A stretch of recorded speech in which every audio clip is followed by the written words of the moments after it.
I want to talk a bit about songwriting.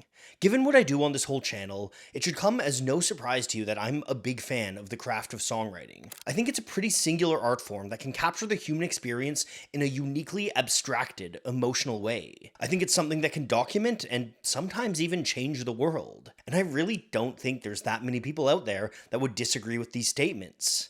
In fact, I kind of think the opposite is true.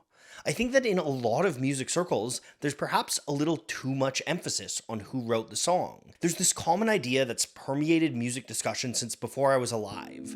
The idea that an artist who doesn't write their own songs is inherently inferior to an artist who does. It's not always phrased exactly like that. Sometimes it's a claim that singers who don't write songs are untalented. Sometimes it's an exasperated lament at the number of writers on a given song. Sometimes it's accusations that an artist is fake, or it's implied that they're just part of some soulless corporate machine. Whatever the specifics of the complaint are, it usually winds up in the same place, writing off vast swaths of human creativity because it doesn't fit well into one culturally specific framework for understanding music. And personally, I kind of think that's dumb.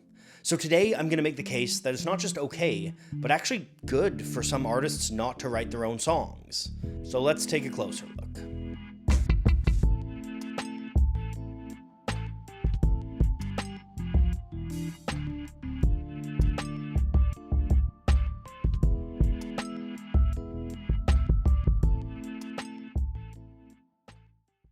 This is a polyphonic video, which naturally means we're going to start out with some history, because our modern conceptualization of songwriting came about more recently than you might think.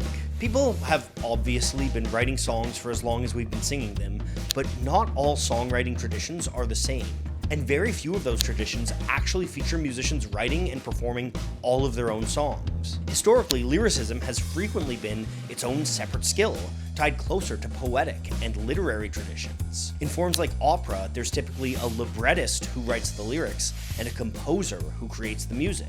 There were some artists like Wagner who did it themselves, but those were very much the exception rather than the rule. This composer-librettist dynamic is a tried and true formula that has appeared in various forms throughout music history. It was standard in Tin Pan Alley, where American pop music was born, and its influence still reigns large on a lot of pop music today. But pop music only encompasses a small slice of all the music out there. In folk musics around the world, musicians will pull from a broader cultural canon consisting of familiar tunes, rhythms, and lyrical structures. It is common for folk musicians to write their own songs, but these songs tend to not be wholly unique art objects. They're frequently reworkings of existing tunes, or new lyrics put to tunes that people already know. You can see this a lot in English broadsides. Broadsides are a kind of late medieval lyric sheet that represent some of the earliest music publishing around. These sheets would only publish words, telling you to sing the lyrics to the tune of a song that already existed in the zeitgeist. There are some traditions, like India's Carnatic music, wherein a small group of composer-lyricists created their own bodies of work, but these songs were created to be sung and performed by other people. The same can be said with the German Lied tradition, which saw composers combine literary and poetic lyrics with their own musical compositions. Really, for most of human history, nearly anybody writing a song would do so with the idea that it would be performed by others. But there are some traditions that look a little more like our modern idea of the singer-songwriter. Medieval troubadours were composers and performers who wrote and sang their own songs, creating a sort of brand around themselves defined by their own composition. That is a lot like how music works today, and there was even gatekeeping in troubadour culture, with many troubadours looking down on jongleurs, a form of minstrel entertainers who didn't tend to write their own songs. Troubadours had a huge influence on the shape of a lot of Western popular and folk music, but the tradition faded out when the Black Plague hit Europe. To get to the most direct roots of the singer-songwriter tradition we all know and love, we need to look to the 20th century and to the genres of country and blues. These musics, like those of the troubadour tradition, could be performed by small ensembles, or frequently even solo acts with just an acoustic guitar. A lot of early country and blues still operate in the folk tradition, with artists pulling from a collective canon of lyrics and song structures and putting their own unique spins on it. But these genres also started to spawn a new kind of musician. The smaller, more individualistic nature of this music meant that some artists took to doing everything themselves, writing and singing their own songs. This had no doubt happened throughout history before in the traditions we've talked about, but this time there was a significant new factor: sound recording. In times past, no matter how prolific a musician was, their music could only travel as far as the musicians themselves. The only real means of distributing music widely was through sharing it with others or printing it on paper. And whether in written sheet music or broadside lyrical ballads, paper music is going to be reinterpreted by whoever's playing it. Recording changed all of this. Suddenly, a song could be preserved in time, a voice could be cut into wax and distributed around the globe. And that meant the reach of a single songwriter was so much further. The recording industry bolstered the career of a number of these early country singer-songwriters. Among them were the deeply influential Woody Guthrie and Hank Williams. Both artists made names for themselves for the lyrics they wrote, and both of their lyrical approaches would come to reshape how songs were written.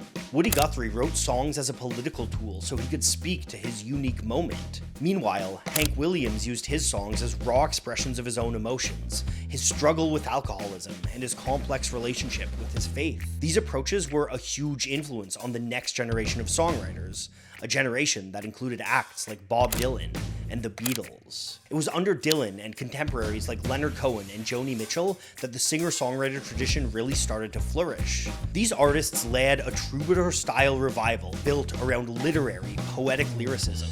Structurally, their songs were inspired by both folk musics and by pop music, like that of Tin Pan Alley. And while this folk revival was changing music, British acts like the Beatles were proving that this approach worked in a rock context too. Prior to the 60s, a lot of rock and roll was written by songwriting teams. Artists like Little Richard and Chuck Berry did write some of their own songs, but these songs tended to be simpler pieces based on blues structures, frequently repurposing melodies and lyrical motifs. But once Dylan, the Beatles, and others like the Rolling Stones, Jimi Hendrix, and Sly Stone hit the scene, the tradition of modern rock songwriting really started to cement itself. This is a tradition that conceptualizes itself in literary terms. It combines abstract poeticism and confessionalism to tell stories that are assumed to be intrinsically tied to the artists who create them. In this tradition, there's an implication that the lyrics are to some degree an inherent reflection of the interior world of those who sing them. And to be clear, this assumption often isn't wrong. This is something that a lot of rock songwriting and a lot of songwriting influenced by that tradition does. And it's something that I personally love about this tradition. Hell, I make a living analyzing this kind of songwriting on exactly those terms. This video is by no means meant to be a criticism of artists writing their own songs. I just want to challenge the notion that this should be the only approach to music, or that artists who don't write their own songs are inferior. Looking at the rich and diverse history of songwriting definitely helps debunk the idea that there's only one mode that singing and songwriting should operate in. But I still think it leaves questions in the air. At this point, it's pretty natural to think, okay, sure, there are plenty of traditions that operate otherwise, but doesn't it just prove that people doing both the writing and the performance have more talent? I don't think it's that simple, though. There's no objective framework for what talent is when it comes to music. Singing and songwriting are just two skills among the many that make up a musician. They work in concert with a whole range of talents, including production, instrumentation, performance, and dance. In lots of traditions around the world, dance is considered to be an intrinsic part of music. What we prioritize in our artists is culturally bound. So if you want to say that a pop artist is untalented because they don't write their own songs or play their own instruments, you could just as easily say that a rock artist is untalented because they don't choreograph or dance like many of the pop greats do. There's all kinds of examples of great artists who don't have a certain aspect in their skill set. Nick Drake was a brilliant lyricist, incredible vocalist and guitarist, but by all accounts, he struggled greatly with performance. Meanwhile, Frank Sinatra and Elvis barely wrote any of their songs, but they were absolute masters of performance and thrived because of it. When we prioritize certain standards and gatekeep our idea of quality because of it, we end up shrinking our world and cutting out the potential for different cultural traditions and different modes of creativity. Much of the desire for artists to write their own material comes from a culture that overstates the value of the individual in the creative process. Even the most singular talents in the world don't create their art in a vacuum. There's a very good argument to be made that by the conventions of modern songwriting crediting, George Martin would be considered a co-writer on a ton of Beatles songs. Does that make the songs any less impressive? Or how about Brian Wilson, one of the greatest compositional geniuses of all time? Wilson was a true musical visionary, but not really much of a lyricist.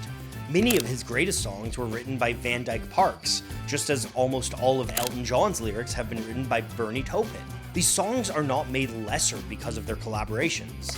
In fact, I think they're improved by the differing perspectives that come together to create them. And I think sometimes, when artists are so focused on the idea that they need to write their own songs, they pass up on the chance to collaborate with talented songwriters who might not be as good at singing or playing an instrument. But what about songs that aren't written in close collaboration with the artist?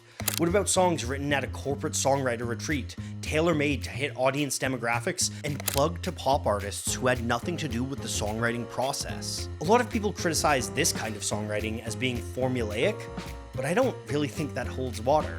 Pretty much every musical tradition has repeatable song structures in it because repeatable structures help make good and interesting songs. Yes, a modern pop song written at a corporate retreat is formulaic, but it's no less formulaic than a 12-bar blues. So what's the difference? Some would say it's a matter of authenticity. The blues singer plays his music as an expression of inner pain, whereas the pop star is just a pretty face at the front of a corporate machine.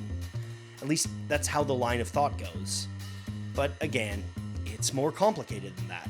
The blues actually played a key role in the development of the early record industry, with plenty of blues musicians trying to cash in on the craze, and some becoming bona fide pop stars.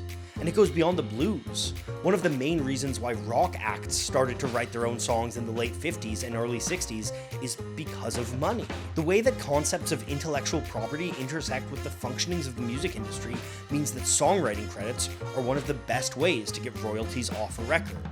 And that reality pushed more and more artists towards songwriting as the modern music industry came together in the 60s and 70s.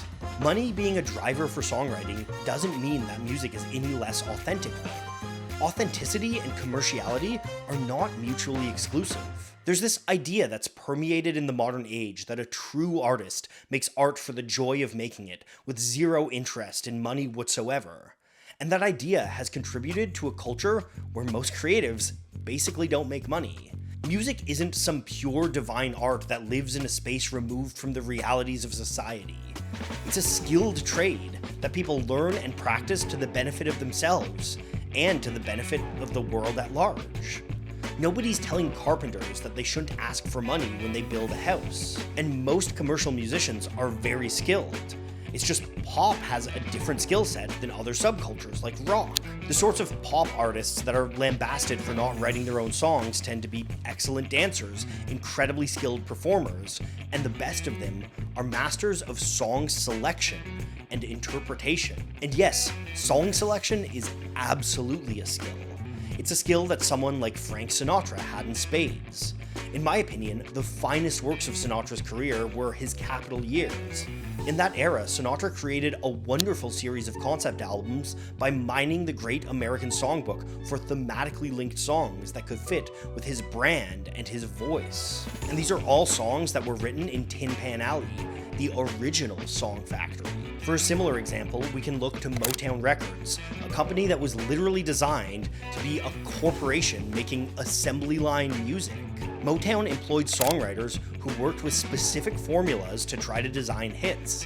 But when you listen to Marvin Gaye sing "I Heard It Through the Grapevine," you still feel every word in your soul, and I think there's a true piece of Marvin Gaye in that song, even if he had nothing to do with writing it. And that process that birthed Marvin Gaye is pretty close to the same process that modern pop musicians go through. There is an absolute art to adapting other people's words to your own voice, breathing your own experiences into them and giving them new life. And we allow for it in other mediums.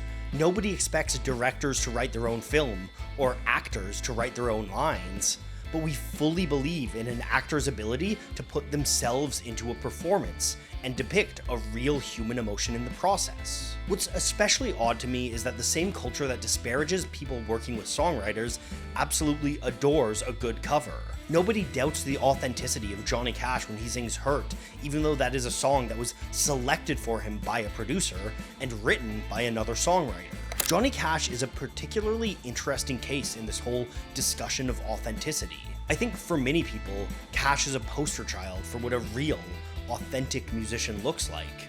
And, they'd be right to believe that to a degree.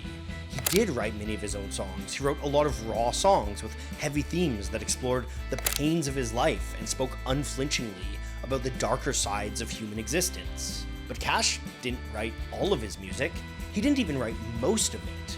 And Cash's famous outlaw image is kind of an exaggeration. He did go to jail several times in his life, but only ever for misdemeanors, usually drug charges, and he never stayed there more than a night. And Cash also had very corporate stretches of his career, including a TV variety show in the 70s. Now, none of this is intended as a slight to Cash. I think he's one of the greatest musicians ever to live, and he deserves every bit of praise that he gets. He doesn't need to have actually shot a man in Reno for Folsom Prison Blues to be a representation of a real human emotion, just like he doesn't need to have written Hurt.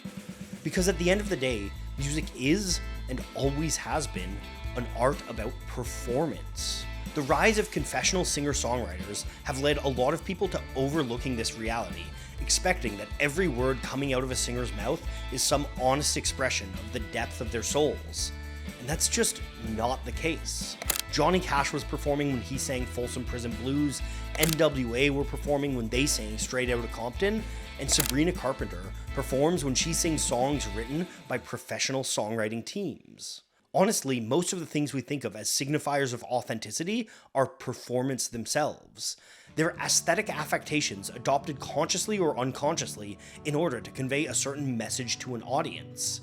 Nothing about a singer-songwriter with an acoustic guitar is intrinsically more authentic than a pop star dancing on a stadium stage.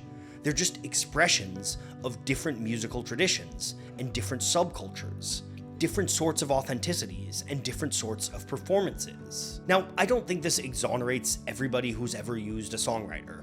There's plenty of instances of people stealing songs without giving proper credit and claiming them as their own, or people using uncredited ghostwriters while claiming to be writing this music. And there's also just plenty of instances of people working with bad songwriters and making bad songs.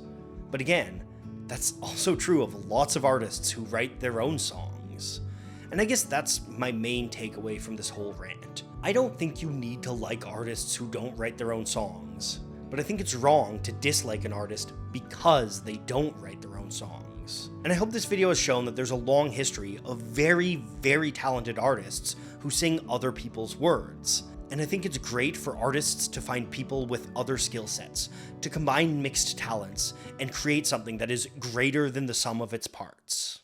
If for whatever reason collaborating is out of the question for you, you can always try to build some new skills on your own. And if you're looking for a place to start, why not turn to Brilliant? Brilliant is a hands-on learning app full of beautiful lessons and games crafted by an award-winning team of teachers and researchers from some of the world's leading companies and universities. It helps you build understanding from the ground out, developing critical thinking skills with problem solving rather than memorizing. Personally, I think the programming with functions lesson is really cool, and I'm hoping it can help me step up my video editing game a little. Beyond that, there's lessons on math, science, data, programming, all sorts of topics really. And all of it can be done on the go thanks to their slick mobile app. If this sounds like something that'll help you in your life, you can go to brilliant.org/polyphonic, scan the QR code, or click the link in the description. Following any of those will get you 20% off an annual premium subscription, which gives you unlimited daily access to everything on Brilliant, and it also does a ton to help support my channel. So if you check it out, thank you. And hey, thanks for watching.